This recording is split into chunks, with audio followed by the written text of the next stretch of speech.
Welcome to the Sheth Leadership Academy Lecture Series, a series of lectures delivered by Professor Jagdish Sheth, one of the top thinkers in consumer behavior and globalization, and the author of books such as Chindia Rising and The 4 A's of Marketing. I hope you enjoy this lecture titled The Dragon Goes Global, Growth Strategies of Chinese Multinationals.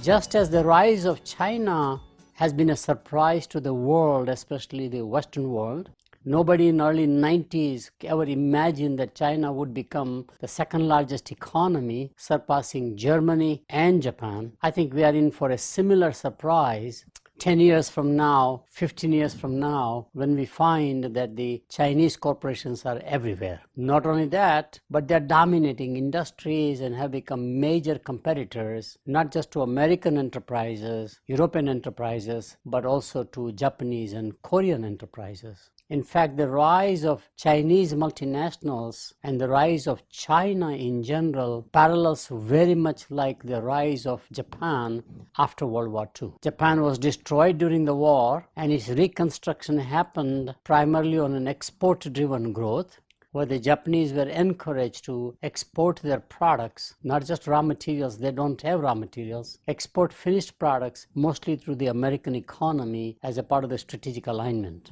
And in exchange, Japan allowed American corporations specifically to invest in Japan. China began the same way. Lots of American enterprises invested in China. So have the Europeans, obviously. So have the Japanese eventually, and the Koreans. And China's rise arose by exporting the product, by doing the labor value add. So raw materials all come in, value add is done in the Chinese factories, and China has basically exported the products, not Chinese brands, but they have been all American brands, European brands made in China. Today it is impossible to go anywhere in the world without encountering made in China as a label. So this lecture is not on the rise of China, but the Chinese enterprises.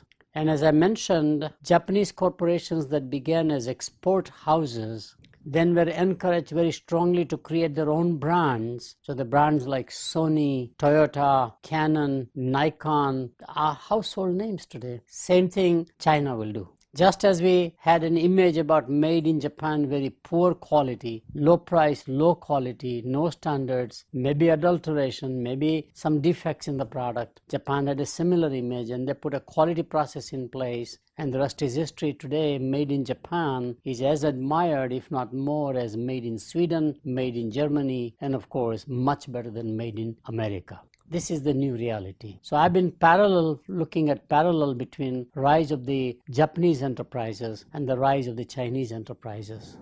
The key difference is going to be Chinese enterprises have a scale that is unprecedented.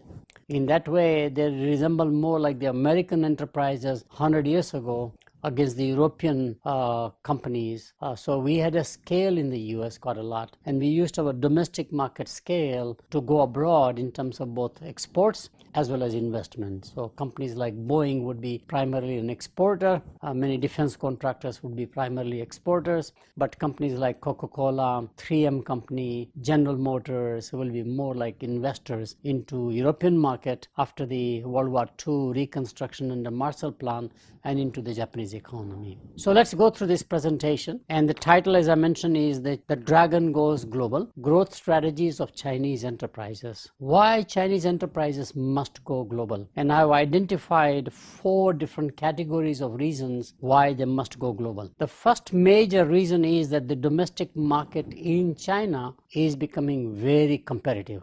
Not only competitive between the state enterprises and non-state new entrepreneurs, but also lots of foreign competitors now crowding the Chinese market. You see an enormous presence of German luxury car makers. You see enormous presence, in fact, of the Japanese brands like Sony. Definitely Korea, Samsung dominates in many industries. So it is not all Chinese corporations competing in the growth cycle of domestic Chinese products markets, but worldwide the competition is now in China.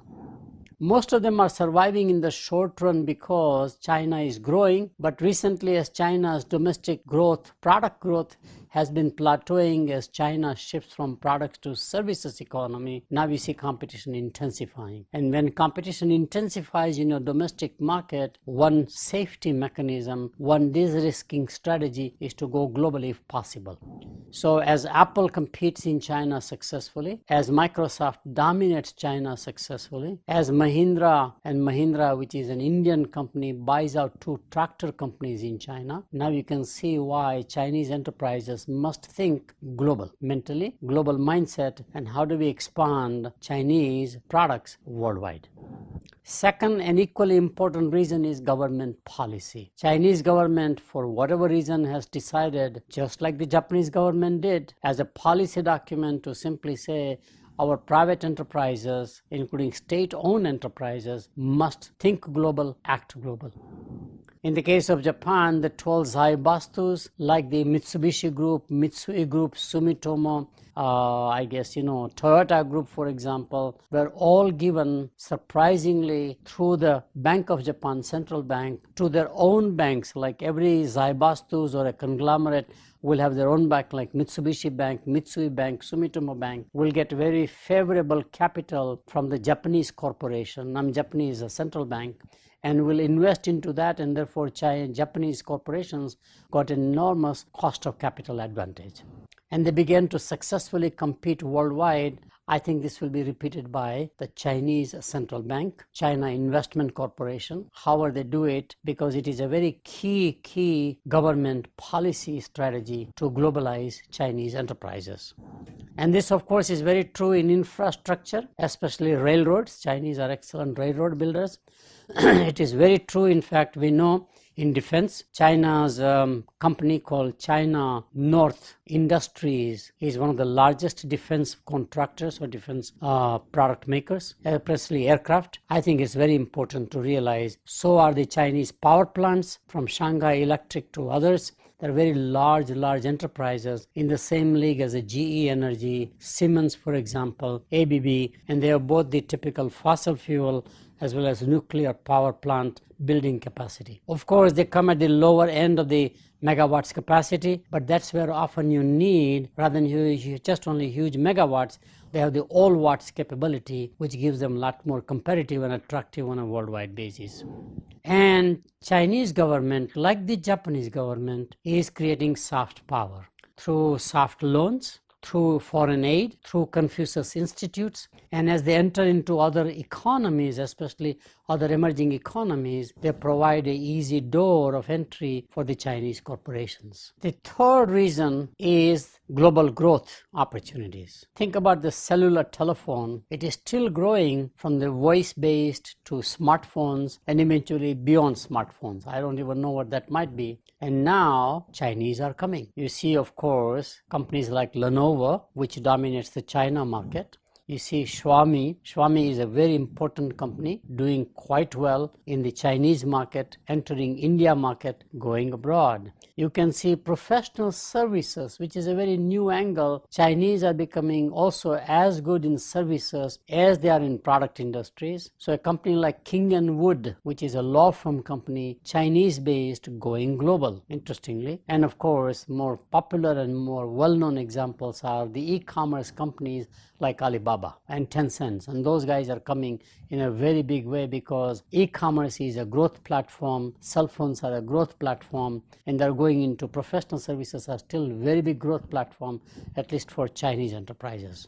Last one is a very key aspect. I've done a lot of lectures on this one. This is a very interesting theory called the theory of vacating markets. I began to analyze this from the 90s and I become very fond of this particular perspective. My view is that as the economies become more advanced, certain industries become mature, and those industries' margin begin to become very thin. The stock market of those countries make those corporations with very low growth, commoditization, low margins out of favor, which says that a company is better off from an investor viewpoint to exit the business rather than stay in the business, even though they may be number one. After the first energy crisis, you saw America exiting systematically the television business. Even though General Electric was number one brand with RCA GE merger, but they deliberately sold the consumer electronics division to Matsushita Corporation, a Japanese corporation. We sold our watch companies. All of them were bought out by the Japanese, for example, and story just goes on. So we deliberately exited low margin, commoditized, low growth industries and let somebody else have it who can do a better job. Steel, we used to just undisputed leaders in the world with US Steel, Bethlehem and Johnson Laughlin, 3 major steel companies, all Pittsburgh based. We began to again say steel is a commodity business, so Nippon Steel came along. It is a deja vu for me. What happened to the Japanese corporations in the late 70s, early 80s is going to happen in the 21st century for the Chinese corporations. So it is not even a competition, but being invited to buy out, which is very important. So US outsourced to Japan, which begins to outsource low-end industries to Korea. So for example, steel, shipbuilding, moves on to higher valued, higher margin products and higher growth products as we are moving more toward biological sciences, toward professional services, toward Silicon Valley, toward R&D technology. We have given those markets to Japan. Japan has given to Korea, and now Koreans probably will be exiting to the Chinese. This is a very important reason why Chinese multinationals must go global. So what are the strategies? Again, I've done a complete review of the literature. I've added my own ideas based upon other emerging economy multinationals and their growth strategies, and have come out with 12 different strategies with which Chinese are likely to globalize their enterprises. They are given in the chart there. Chart is quite busy. I will not talk from the chart, but I will go on each of the strategies in a more detailed way. The first strategy again is Japan deja vu all over, Korean deja vu all over for me. And that is to move up and move out. That means domestically, you improve the quality of your production toward global standards rather than domestic standards, as Japan did by putting quality process in place. And therefore, from being strictly a price-driven product or a brand, you begin to become a value-driven product or a brand where price is low but the quality is high, and ultimately you offer a premium brand. Remember, China today produces for other brands any quality. While made in China may have a low quality image, but some of the most luxury brands are now made in China, whether those are watches or women's purses or garments, style, fashion, anything you think about. Some of the most luxury automobiles are made in China now, assembled in China, rather than just being exported. So China has acquired over the last 30 years, since the change in the Chinese manifesto from communism to capitalism under Deng Xiaoping, let's say 78, 1980, the journey is that Chinese have learned how to make products at all quality level, whether it's in luggage, whether it's in steel, whether it's in power plants, or whether it is in anything by and large. And the examples are the following. Higher in appliances. Today it is a very large competitor to, for example, Electrolux, which is a dominant player from Sweden all over Europe, have presence in China. They want to buy out the American General Electric, for example. We are exiting that business. And Whirlpool, which is a major player out of US, are now facing competition from higher appliances, not just Electrolux. And so is true Korean brands like Samsung, GL, brand. Those are all becoming highly competitive. Chinese are crowding that market. I talked about Chinese cell phones. Mark my words, this is one where most of the rest of the world cell phone manufacturers, handset manufacturers, probably will exit the business. Whether those are the Alcatels of the world, Ericssons of the world, Sony of the world, Samsung may survive, but there'll be a bloodbath in that industry where many countries will simply say, we exit. Chinese competition is too intense and quite good, surprisingly, both in quality, price points, etc. And they will move up to the premium brand. And in consumer electronics, definitely it's going to happen. From television sets to microwaves to radios, clocks, anything that's consumer electronics. And I put cell phones in that category. So there's a chart about quality price, and you can see the rise of Chinese globalization strategy will be you enter a market at a low price point, move up to the value, and offer premium products.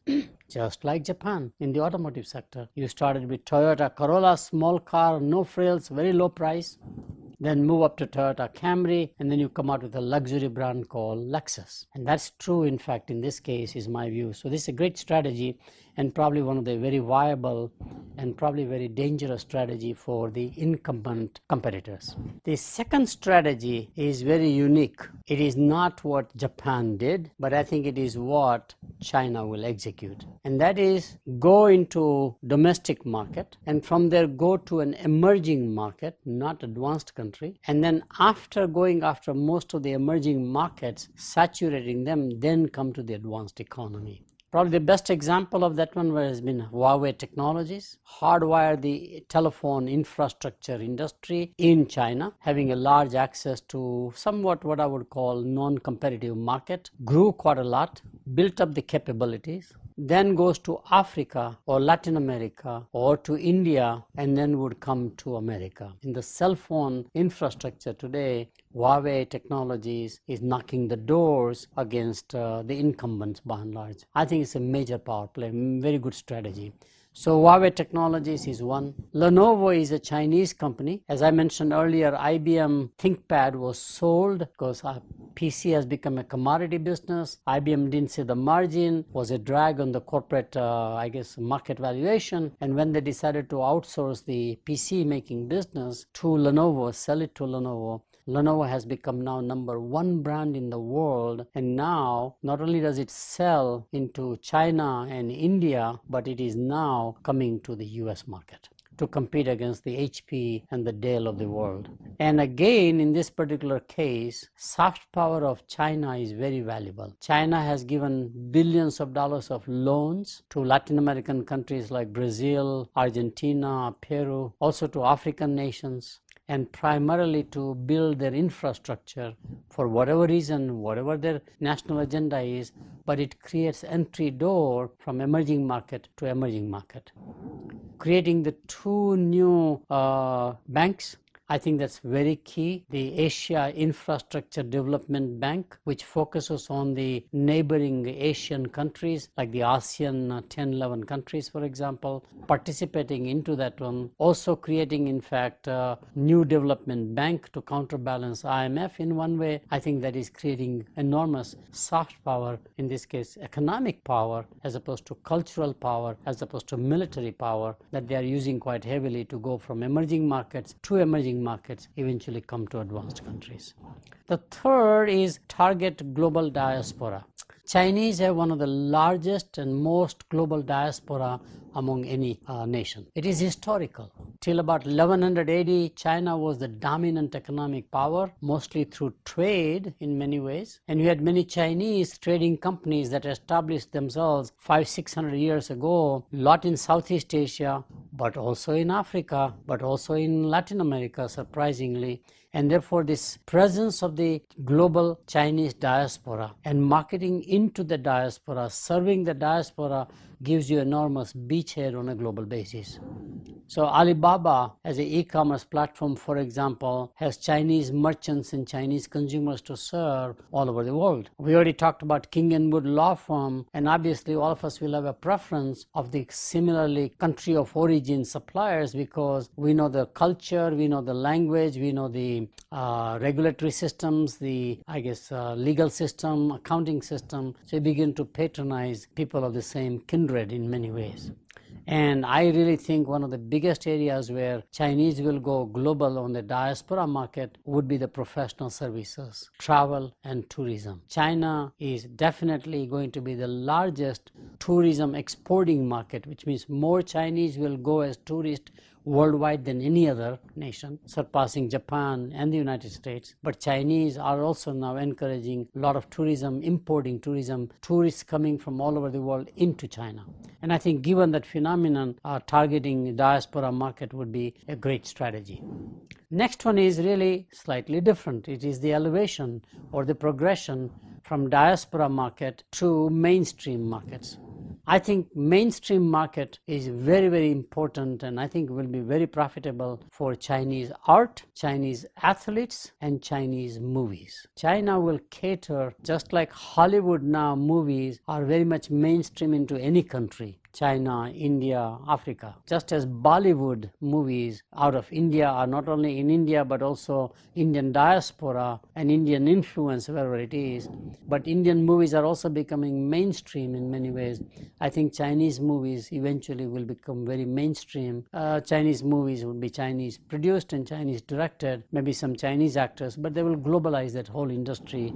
And China is destined to become, I think, the largest movie producer nation in the world in very short period of time, like within a decade from my lecture around here. Next one is OEM to branded products and services, which means you get into the market by making things for their label. China is master at doing that game. They have done manufacturing for everybody in the world. So now you say, I can now manufacture in my own brand name. I know how to do it. I have the capacity. I may have the capital even, and create my own brand and go global in the process.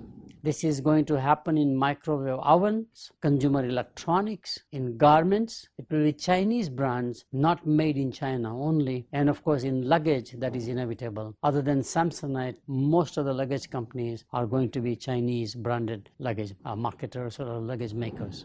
Next one is go global with key accounts. In a business-to-business market, best thing to do is to go where the client is going globally, just ride along. Like Coca-Cola has become global in many ways by following McDonald's, who is their key customer. If the McDonald's puts enormous capacity in China to serve the Chinese McDonald's, Coca-Cola has to build bottling plants there. It's very simple logic.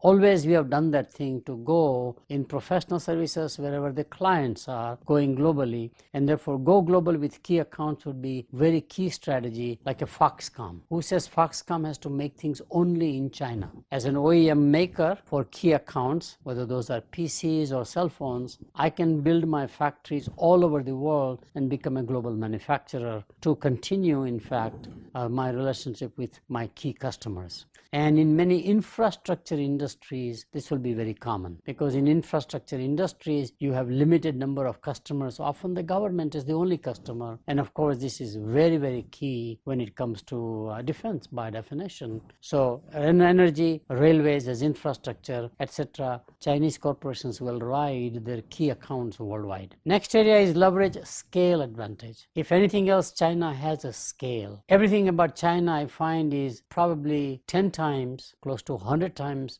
bigger than anything in the world. The consumer market, 1.2 billion people, mid-level incomes roughly. They are not low-income people anymore. They are not as much bottom of the pyramid or the base of the pyramid population. These are aspiring, well-to-do, middle-class, brand-conscious consumers. Their buying power, estimated by some consultancy firms, measured in purchasing power parity, is supposed to be $6.5 trillion by 2020, which is very much like the economic buying power of the American consumers in many ways. So I do believe that this scale advantage, domestic, which means you have a scale of procurement advantage, scale of making advantage, scale of labor advantage, all the factors of production. And you can clearly see the power of that one with China Mobile. China Mobile as a domestic is the largest cellular company in the world. What it took Vodafone to go into 100 countries, what it has taken Airtel out of India to go into many African countries to even come to the size of China Mobile, which is number one just on the Chinese market. Now they are saying we need to go global, especially in the neighboring countries. And in cellular telephone, the way you go global is usually through acquisitions or joint ventures or investment into a government entity of some sort. So China Mobile, watch them. Alibaba, of course, I talked about it. And of course, Baidu. Again, Alibaba's scale is as massive as Amazon, maybe more. I was very surprised to find recently that among the top 50 defense manufacturers, among the top 10 defense manufacturers, I think, there are as many as 5-6 Chinese corporations now. China North Construction Company is more than $65 billion in revenue, because you have a very large growing domestic investment in defense sector. Therefore, as a supplier, you are riding in your domestic market growth. Now you leverage the scale advantage for foreign markets by and large. So Baidu, Alibaba, China Mobile, defense contractors are all very key in terms of their globalization. Number 8, leverage differential advantage. This is an old theory, resource-based advantage as we call it, where you have something that is inimitable, you cannot imitate, something that is unique, something that is rare, scarce, etc. And can you take the advantage of what you have? And of course, in many ways, Chinese are having this differential advantage in energy at the smaller watt mega power plants, or not mega but micro power plants, 55 megawatts for example, 100 megawatts as opposed to 1000 or more megawatts. They are very good in infrastructure, especially real estate infrastructure, building whole cities, building smart cities now, and they can basically take that, leverage that differential advantage and do the same thing in all foreign markets. China is a very large real estate market, pretty well organized, surprisingly. Of course, defense and ultimately the space program. China leads the world along with the US and India in the space program. They have this mission and a goal to have a man on the moon very soon. Given those kinds of ambitious plans carried out with flawless execution, I become quite convinced that China will be a major supplier to the world in space technologies. So space and defense are very key in leveraging your differential unique advantage. This was true of Russia at one time in my memory. Russia had the way they made pharmaceuticals from chemicals was a very different process than the way allopathy, the way we do it in the US market, for example. And that gave them a unique advantage, especially for generic drugs in many ways. Next one, leverage China's reputation. Well, we may have on the one hand made in China as a laughing stock, and we say product quality won't be good. And it is true, when you buy Chinese made bulbs, they don't last as long. When you buy very low priced Chinese products, they don't have the longevity, the durability, the sustainability of the products. But Chinese have a very positive reputation in the rest of the world when it comes to building railways, for example, or power plants as we talk about, and semiconductors. I'm actually researching a whole area of what is called from Silicon Valley to Shanghai Valley. I think we are underestimating how much bigger Shanghai Valley will be relative to Silicon Valley. All of the Taiwanese semiconductor companies have already moved out into China. Unless there are some political issues, Chinese will consolidate as a very significant manufacturer of upstreaming semiconductors, of course software capabilities, and therefore you see the paradigm shift toward Asia in the digital economy or the digital age. And I'm very convinced that Chinese will become one of the largest exporters of semiconductors, mainly because they are used in the automobile industry, consumer electronics, both the storage, the processing, the memory, the display, whatever chips that we have, and the domestic markets gives the suppliers enormous advantage. So Chinese are not that low-end, low-quality makers that I think we need to remember that, remove that paradigm from our mind completely. Number 10 is what is fashionably called reverse innovation. Both China and India are markets where domestically you may have the needs, but you don't have the affordability. You may have the need, but you don't have the accessibility. In India, for example, in rural India, there is no electricity. There is no running water. And therefore, machines designed where running water is a necessity or electricity is a necessity, you are ruling out a whole market. In China and in India, they have figured out how to make affordable products for the domestic market, medical instruments, for example, cell phones to some extent, etc., and how to make them accessible. Why do we have to have electricity as a current, as a power or an energy, etc.? I see that in pharmaceuticals big time with China. China is a lot more sophisticated in pharmaceuticals than we have even recognized. I mean, just like we never recognized Japanese being strong in pharmaceuticals, or even Koreans now becoming strong in pharmaceuticals, let's say for the cosmetics industry or for anything, whatever you want to do in many ways.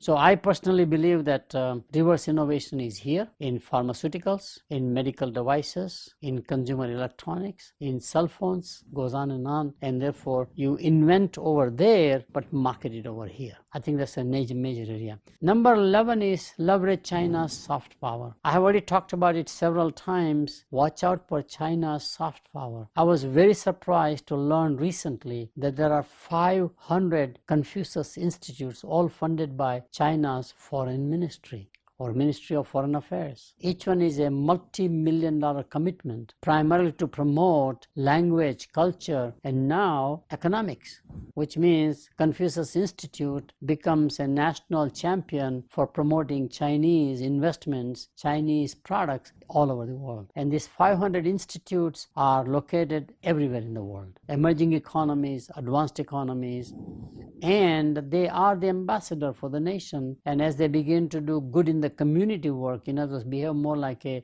charity-based NGO type work, they'll become much more powerful. Americans have done that before through USAID projects, through large-scale NGOs who have gone into emerging markets and have done very, very well in terms of supporting the local communities on the communities' agendas and their necessities.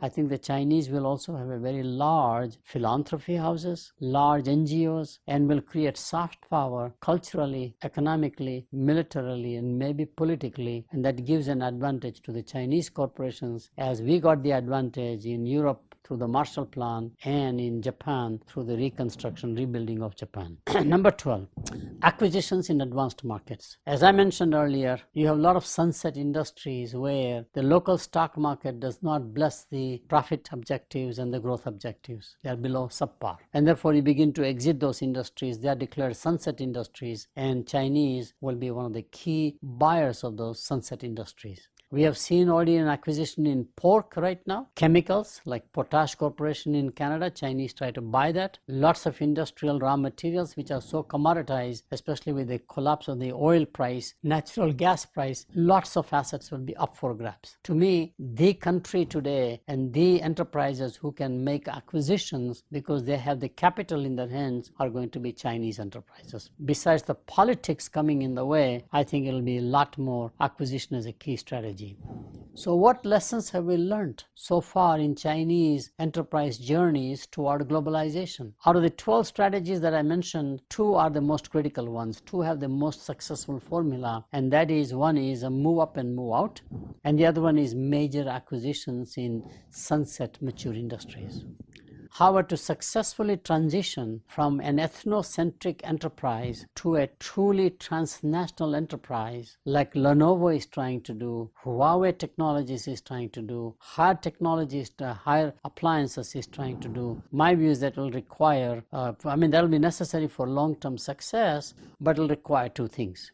English as a corporate language. Who said you have to be Chinese or Mandarin in your corporate communication? If you are a global enterprise, every nationality has their own language. As a global enterprise, you may have German employees, French employees, American employees, British employees, Italian employees, Indian employees, and therefore the only common language that rises is English. There is no way you can motivate all your employees to learn Mandarin. That's impossible. That's impractical. And therefore, the strategy is for you as a corporation to change and say, English will be my language. That's a very important message, I think. Second, attracting and retaining global talent. There is a race for resources, especially talent. And for Chinese enterprises to attract, as Indian enterprises are trying to attract, let's say, American talented people, you will have to have a culture that says it's transnational, which means career path of every employee is equal, not just the Chinese employees, for example, which is ethnocentric model. I think it will work very well. So let me conclude this presentation. The rise, fall, and rise again of Chinese enterprises is real. Now, why am I using this phrase? Because China's history is fascinating. China became a very major superpower, undisputed, till about 1100 AD, 1000 AD. There were Chinese explorers. China was the inventor of many, many new technologies. It is the one that created paper as we know today.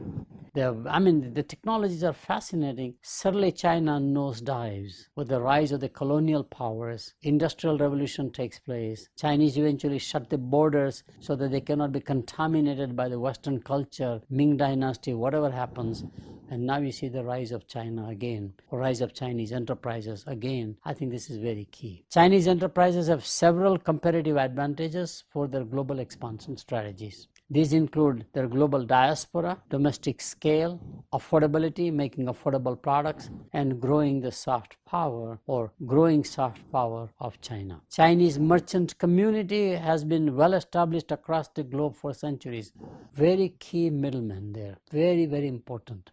And that can be leveraged as an asset for the aspiring Chinese enterprises. China's strong reserves will also create low-cost capital as it converts its public credit or debt market to a private equity market. My own view is that China's reserves of about $5 trillion total will be converted into equity buying in each of the countries whose reserves they hold, America being the largest, but they hold reserves of the Japanese yen, the euro, for example, and they can easily do the same strategy on a global basis. I think this is very key. It happened exactly the same way with Japan after the energy crisis, where Japanese corporations under Reagan administration were allowed to buy out everything in America. They bought, as I said, television, the watch industry, they built the automobile plants here, made massive investment. If you look at the money trail, it all came from the central bank giving them basically free cost capital. Chinese will do the same and to enhance their own national identity and I guess national rise as a super economic power. So I hope you have enjoyed this lecture. I had a very good insightful learning myself when I finally did the research and put together that there are more than one strategy. There are more than 3, 4, 5 strategies. As many as 12 strategies are there for the Chinese expansion into global market or globalization of Chinese enterprises. Thanks for listening to The Dragon Goes Global, Growth Strategies of Chinese Multinationals with Professor Jagdish Sheth. For more about Professor Sheth and the Sheth Leadership Academy, visit www.shethleadershipacademy.com.